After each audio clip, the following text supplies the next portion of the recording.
Hi, I'm Peter J. Ray. Welcome. Welcome to my underground lair. Today's topic is Resalest Remarkable Books number 13. The first book today is The Catcher in the Rye by J.D. Salinger, published in 1951. Now, this was actually a real bestseller. Millions of copies have been published, and it's a coming-of-age novel. It's a short novel. It's easy to read. Very controversial, actually, because the language is offensive to many people. And it has the distinction of being a book that was taught in many American high schools, but it also has been banned in other schools and communities. And it's a story of a disaffected youth, a young person who's troubled and alienated and brooding about life. And so it was a very popular book among young people, going back to when it came out in the 50s and 60s up until now. So J.D. Salinger, and he only wrote 4 books. It's interesting, and actually all 4 you could read in a 2-week period if you put your mind to it. It doesn't take you that long to read his books, and this is his most famous one, The Catcher in the Rye, about a young person. And the next book is Franny and Zooey, also by J.D. Salinger, published in 1961. Now, this is my favorite of Salinger's 4 books, because it's about young people, about this couple, and a young man and a young lady, and their relationship, and about being young and about school, high school, and college, and dating and so forth, and trying to find your way in the world. And this was my favorite book, actually, by Salinger. What's interesting is if you really enjoy his books, as I did, you find that there's not much to read. The next book is 9 Stories, also by Salinger, published in 1953. These are 9 short stories. Again, his books were about 200 pages long, and this is, again, if you're a Salinger fan, you don't have much there aren't many books for you to read, and this is one of them. And then the last of Salinger's books is Raise High the Roof Beam and Other Stories, published in 1963 by J.D. Salinger. Same thing. He has these similar themes.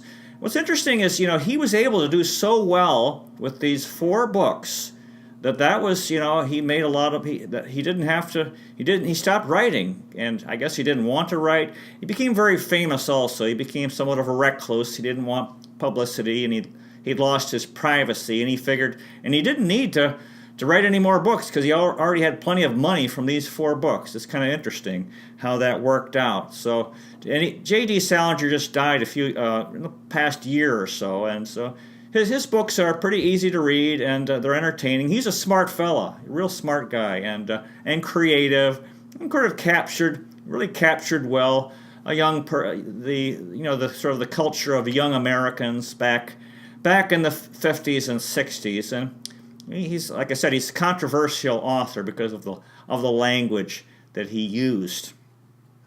The next book is A New Democracy by Gary Hart, published in 1983.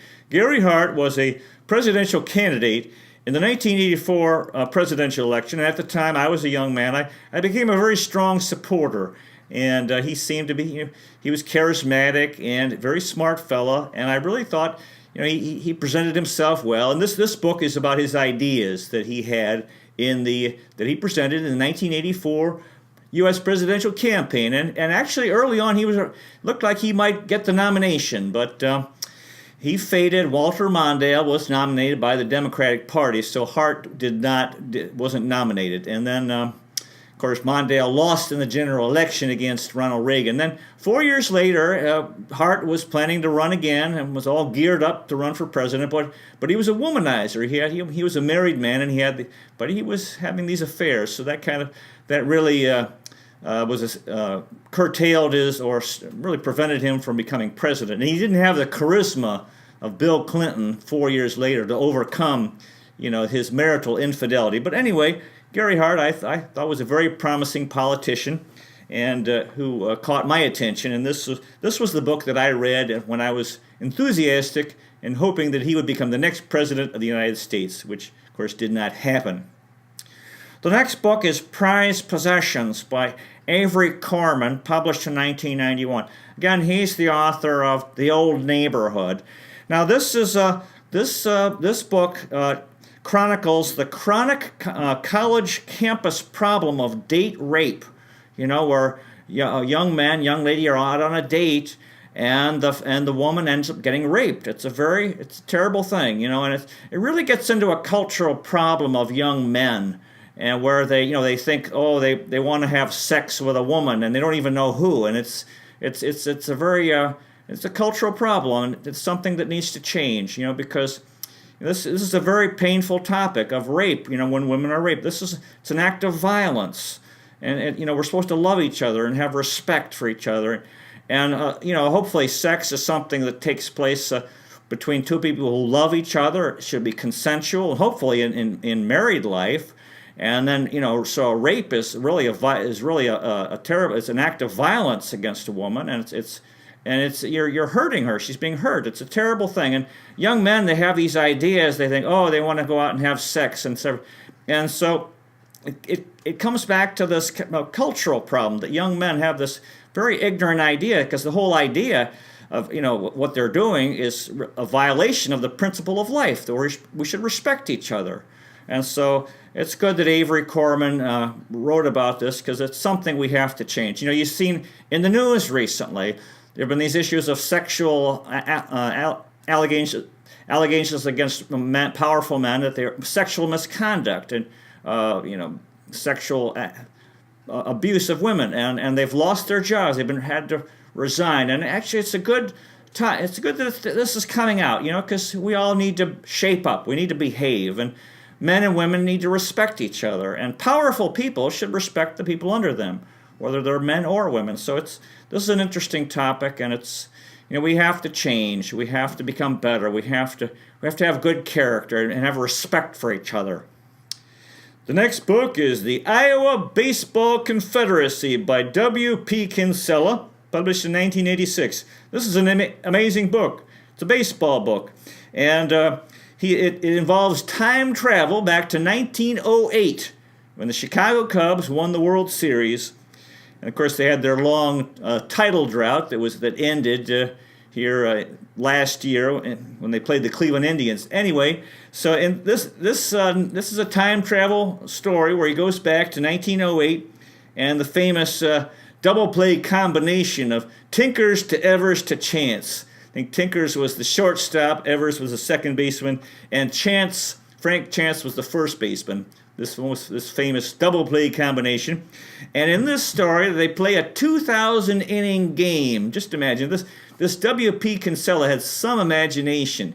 He was really something, and he loved baseball, and he loved the old days. So this book promotes the 1908 Chicago Cubs, who were World Series champions. The next book is The Consul's File by Paul Theroux, published in 1972. And this is a short Paul Theroux novel, and it's about a European American, or, well, I wrote in my diary, a white man, we call it either Europeans or European descent, Westerners or Americans, in a tropical country. And I believe it was in Malaysia. It's a small town surrounded by the jungle, and you have these different characters, like there's the Malays and the Chinese, so this would indicate Malaysia or Singapore. And then, as I wrote in my diary, the Great White Dark. My experiences in the Philippines, I was a European descent American among Filipinos for many years. So this, I'm always interested in the topic of what it's like for European descent people who go to the third world or go to a tropical country, and how they get along. The next book is Legacy by James A. Michener, published in 1987. Now, this is a short Michener, which is nice. It's nice to have a shorter book that you can finish. And it's all about the U.S. Constitution. That's the legacy, and which is really a wonderful topic, because I don't think we appreciate it as Americans, the significance of it, because the Constitution, which was created, which was written and approved by the states in 1787. It's when the United States became one country, when the U.S. government was formed. And the 13 British colonies, which had become basically 13 independent states in North America, and this is when they became one country, because they had a very loose national government beforehand. And it was the product of James Madison, the U.S. president, who later became the U.S. It was primarily his ideas. And I find James Madison extremely inspiring because he was a man who decided that government was important.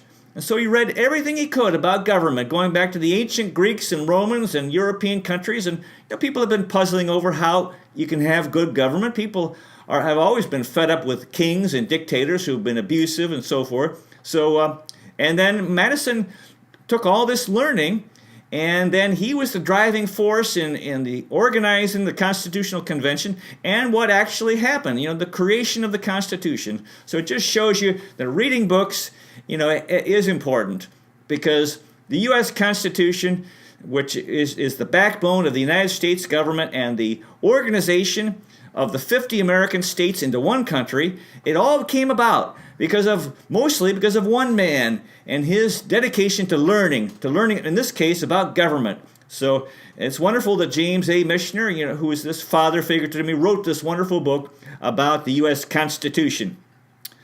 The next book is The Middleman and Other Stories by Bharati Mukherjee, published in 1988. These are short stories about the experiences of immigrants in North America, especially East Indians in Canada, the clash of cultures. And to quote the back cover, now this the author Mukherjee, I believe, is a Canadian his background is from India.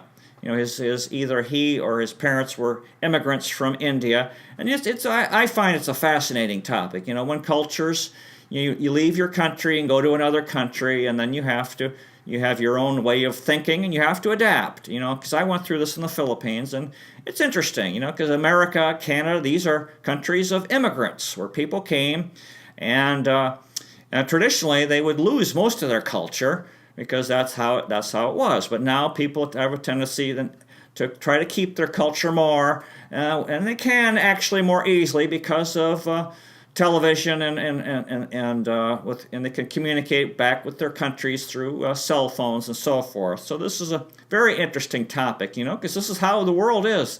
Never before in history have been so many different peoples in different, not just the U.S. and Canada, but all over the world. People have left their country searching for work or trying to get away from maybe civil war in their own country, and that means so many different peoples are together, and we have to get along. We have to respect each other. We have to try to learn from each other, and and take the good from every culture and give up the bad, and hopefully create something better. We can all contribute. Each country in the world can contribute to a better world. The next book is Kings of the Hill by Nolan Ryan and Mickey Herskowitz, published in 1992. This is an outstanding baseball book, and he talks all about the 1970s tremendous baseball players like Catfish Hunter, who was a star for the Oakland A's in the early 70s, and then the New York Yankees. He won 5 World Series with those two countries. In fact, he was the first big free agent signed for a big contract with the Yankees. And then Gaylord Perry, who played for the Cleveland Indians, quite a few teams, won over 300 games, had his spitball, pitched for the San Francisco Giants and Texas Rangers and all kinds of different teams. And he was a real character, interesting fellow.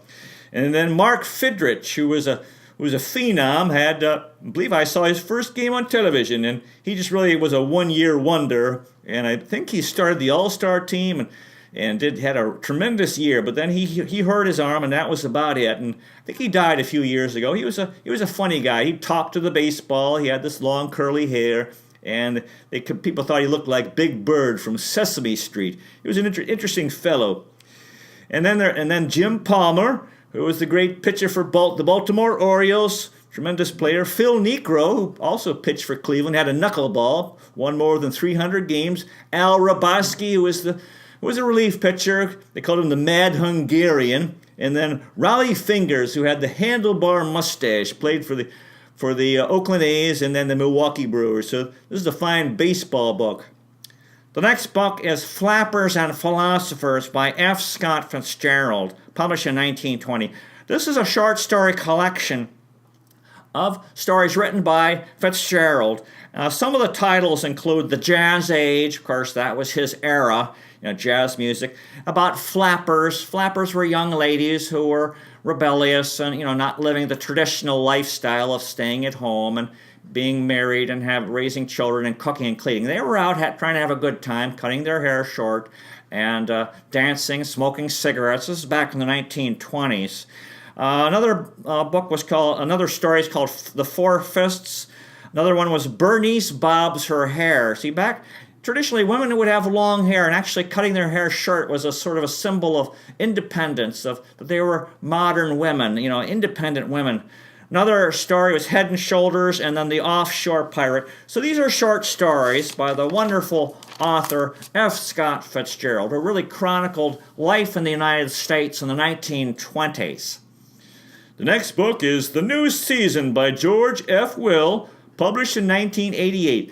Now, this is a preview of the 1988 U.S. presidential election. And he's presenting the candidates, maybe 10, 15, 20 fellows who were all vying to become president. Now, we know George Bush Sr. was elected as the Republican candidate. He defeated Michael Dukakis in the general election, but Jesse Jackson actually had a very strong campaign, the African-American fellow, very charismatic. I think he finished second to Dukakis. And then there was Bob Dole, who also ran as a Republican. I always find it interesting when these elections come around and early on, and you see all the candidates trying to predict, who's going to win, or not who's going to win and who do you like. And so I'm usually dead wrong, whoever I pick, but it's fun to try to do that, to predict who will win, and look at all these different fellows. The next book is Tom Sawyer Abroad and Tom Sawyer Detective. Now these are two books in one volume that I read. The author is Mark Twain, and they were published in 1894 and 1896. So this is more of these wonderful, lovable, iconic characters, Huck Finn and Tom Sawyer, that people grew to love back in the 1800s. And the one thing that I got out of these books is they actually traveled in the Sahara Desert. Just imagine. So they had an international adventure. So if you're into Huck Finn and Tom Sawyer, there's more, not just the original books. There's these sequels by the America's funny man in the 1800s, Mark Twain. The next book is The Man Who Do Coolidge by Sinclair Lewis, published in 1928. Yes, this is more of the same by Sinclair Lewis. The character was very similar to that of Babbitt, this loud, confident boor. One of these kind of reminds me of Donald Trump. This guy, an individual who's very self-confident businessman and very determined and outspoken and opinionated, and apparently, as the title suggests, this fellow, he's bragging that he knew Coolidge, Calvin Coolidge, the President of the United States from, I believe, 1923 to 1929. Fine author, Sinclair Lewis. The next book is The Source by James A. Michener, published in 1965. This is one of my top Michener novels. It's wonderful. It's fairly long, maybe 600 pages, and it's a historical novel about Israel and the Jewish people. And of course, there's a lot of a lot of this is depicted in the Old Testament in the Bible, and then of course Christianity, which evolved out of Judaism, since Jesus Christ was a Jewish fellow. That's why they have the expression Judeo-Christianity. And it's a lot of good history, the history of Israel, the Jewish people, and Christianity, and then of course the rise of Islam and the Crusades, and so forth. And there was a line here that really got me. It goes like this, quote, "Leave this cursed city before it overwhelms you and return to Eretz Israel." I think he's talking here about Jewish folks in Europe. Maybe it must have been some city in Europe, who knows, London, Paris, Berlin, Vienna, one of them, and the idea of go back to Israel, which was the foundation how modern Israel was created. It was Jewish folks from different parts of the world, mostly Europe and the U.S., who decided to go back to their homeland and establish modern Israel. My friend of my father, read this book twice because it's a lot of very important history. The next book is For Love by Sue Miller, published in 1993. Remember, she is the author of Family Pictures. Now, this book didn't grab me quite as much because it's all about love, and this is sort of a topic that women are into, I think, more than men. Although I believe in kindness, so I believe we should love everyone. But the idea of romantic love, I suppose, and it was funny. They made this movie For Love of the Game. It was baseball, had a lot of baseball in it, and then also a love story. So it appealed to men and women. So this book might appeal to women more than men. But Sue Miller is a fine author. The next book is Off Base: Confessions of a Base Thief by Rickey Henderson and John Shea, 1992. Of course, Rickey Henderson was the greatest base stealer in baseball history. He set the record. He broke the records which had been set by Lou Brock and Ty Cobb. He has the record in one season and for his career. He had an incredible career. He was playing into his 40s, and he started for the Oakland A's. He bounced around. He played for the Yankees as well, and he actually played for quite a few different teams. So he's talking about his experiences, with Billy Martin, I think was his manager in Oakland, and Jose Canseco was a slugger for the Oakland A's, and Don Mattingly with the New York Yankees. So Rickey Henderson, really one of the greatest baseball players of all time. The next book is Joshua by Joseph F. Girzone, published in 1983. This was a book that was lent to me by my good friend on Guam, Craig Hughes, very good friend. And this is a story about what would happen if Jesus came back. Now, this character, Joshua, is basically, someone you could say just like Jesus, and had the same thing happen. He was not treated well. He was rejected. So we have the same issues. That this is how it is with the saints. God sends the saints to earth to help us because He loves us, and then what happens? Usually they're ignored and very often persecuted. But God doesn't give up on us. He keeps sending the saints as the centuries pass, because God won't give up on trying to help us and to love us, to help us to change for the better and to come back to God. The next book is Hiroshima by John Hersey, published in 1946. Well, this is about what happened in Hiroshima, Japan, on August 6, 1945, when the United States Army or Air Force dropped the atomic bomb there during the Second World War. And this is told from the perspective of 6 survivors of that bombing. It ended the war because the Japanese thought, my gosh, we can't win. They finally decided to surrender. And of course, there was a second bombing of Nagasaki. So it was. I had a friend, I have an old elderly friend who was in the Philippines preparing for the invasion of Japan, in which he could have very well died. Many Americans would have died in an invasion because the Japanese weren't gonna give up yet until we had conquered them in the main islands of Japan. So he was pretty happy when the war ended, so he could go on with his life. But at any rate, the war ended, but then we entered the nuclear age, with these unbelievably destructive bombs, of course they become much more serious later. And this book talks about what people went through, with the all the death and it was very, very hot, and a lot of people got cancer and so forth. So it's a very sobering book about Hiroshima, Japan, the atomic bombing of Hiroshima, Japan. The next book is The Swiss Account by Paul Erdman, published in 1992.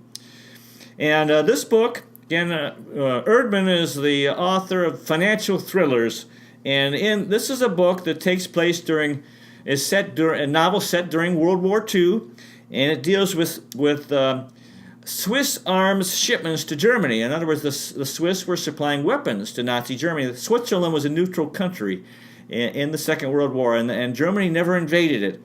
And also there were Nazi bank accounts in Switzerland, and the Swiss were providing assistance with German atomic bomb research. So this is certainly not a book that really portrays Switzerland highly, but of course they were in a very tough situation there, being right bordering Nazi Germany during the Second World War. The next book is The Old Patagonian Express by Paul Theroux, published in 1979. This is another one of Paul Theroux's travel books. He generally liked to take trains and see the world through train travel. In this book, he starts in Boston, takes trains across the United States to the Southwest and into Mexico, and then he crosses Mexico by train into Central America and into all the way to South America, where he takes trains there and exploring that continent, South America. So he was a very adventurous fellow, and if you're an armchair traveler, you can read his books, and especially this one, and read about these very obscure places he went and the people he met and the experiences that he had. So Paul Theroux has a fine travel author. This is one of his fine books. The next book is The Leper Ship by Peter Tonkin, published in 1992. This book is an adventure book on the high seas, the Atlantic Ocean. Lots of good geography, Lebanon in the Middle East, Italy and Europe, the Mediterranean Sea, and of course the Atlantic Ocean. And the premise of the story is that there's a ship that has toxic nuclear waste, and it's unable to unload its cargo. It was going from one place to another, and of course this is a big business. These countries are trying to get rid of this toxic waste and nuclear waste, and what can you do with it? And there are certain very poor countries where they'll bring it in, and the government will pay, will be paid to accept this, and then they put it somewhere. And of course, it's a real danger to their own country. I know this has been done with African countries that are so poor that they will accept this toxic and nuclear waste for money. And anyway, in the story, this ship, it sinks. Gadzooks, as my father used to say. It sank near the place where the Titanic went down in the North Atlantic. So this is quite a thriller. The next book is To Serve Them All My Days by R.F. Ronnie Delderfield, published in 1972. Well, the title of the book deals with the thought of a teacher, that he was dedicated to serving his students for the rest of his life, for his entire life. So I found this very inspiring, because I went into teaching, and of course teaching, I had my troubles as a teacher. It can be challenging like any career. And so this book is similar to Goodbye, Mr. Chips, and it's about a teacher who is very devoted to teaching and very beloved, and so it inspired me to keep going with my own teaching career. Ronnie Delderfield, my third novel by Delderfield. The next book is On the Ice in Antarctica by Theodore K. Mason, published in 1978. Of course, this is one of my favorite topics, Antarctica, this very, very extremely cold place, where there's basically no vegetation, although there's a lot of sea life in the ocean surrounding Antarctica, like whales and penguins and things like that, of that nature. Fascinating topic. Another book about Antarctica, which is a really interesting place. So, well, we are out of time. I really appreciate you watching this video, and I wish you well. God bless you. God bless the Philippines, America, and the whole world. And I'll see you next time. Take care.